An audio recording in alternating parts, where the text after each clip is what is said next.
स्वागत। सुरुवातीला एक मोठी बातमी आहे। भविष्यात आमचं संख्याबळ वाढलं तर तुम्ही मुख्यमंत्री पदावरती दावा करू, आम्ही मुख्यमंत्री पदावरती दावा करू, असं वक्तव्य परिवहन मंत्री प्रताप सरनाईक यांनी केलंय।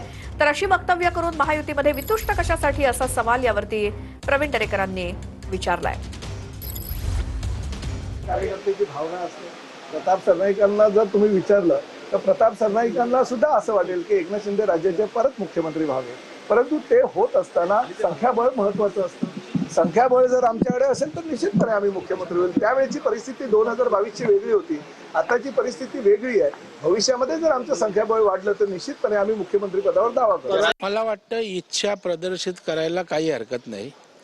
त्यासाठी आपला मोठा पक्ष व्हावा लागतो, संख्याबळ मोठं त्या ठिकाणी असावं लागतं आणि महायुतीत एकवाक्यता असायला त्या पदाविषयी असावी लागते।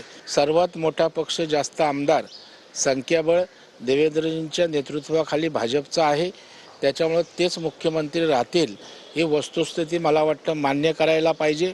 परंतु मला कळत नाही अशा प्रकारची वक्तव्य हे नेते का करतात आणि आपल्या महायुतीमध्ये वितुष्ट निर्माण होईल अशा प्रकारची भूमिका का घेतात हे सुद्धा त्यांच्या पक्ष नेतृत्वानं समजून घेतलं पाहिजे, अन्यथा हे योग्य नाही एवढंच मी या ठिकाणी